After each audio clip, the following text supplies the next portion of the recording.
In today's video, I'm going to teach you how to warp an image using Canva. Whether you're looking to add some creativity to your designs or simply want to experiment with different visuals, this process is quick and easy. So let's dive in and get started. First, head over to Canva's website at canva.com. If you don't already have an account, you can sign up effortlessly. But if you're a returning user, simply log in using your existing credentials. You'll find the login button conveniently placed in the upper right corner of the homepage. You have the flexibility to log in using various methods like Google, Facebook, or even your email, so choose the option that's most convenient for you. Now that you're logged in, you'll need to select the project you want to work on. Canva makes this straightforward by displaying your previous projects on the dashboard.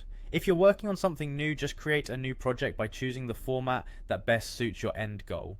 Next, look at the left-hand side of the screen where you'll find the Apps menu. This is a gateway to numerous third-party tools and effects that Canva integrates with.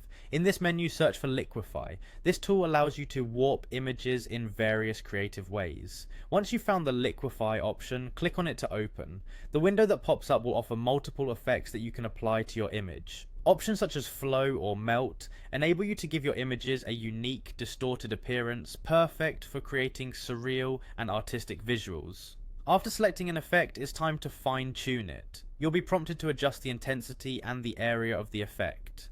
Play around with these settings until you achieve the desired look that fits your creative vision. The intensity slider controls how strong the effect will appear, while the area option lets you decide which parts of the image will be affected.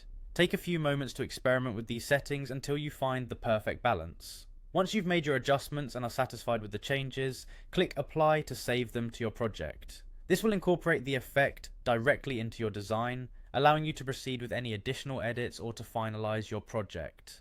And there you have it. With just a few simple steps, you've successfully learned how to warp images using Canva.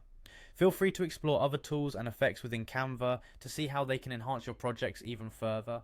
Thanks for tuning in and happy designing.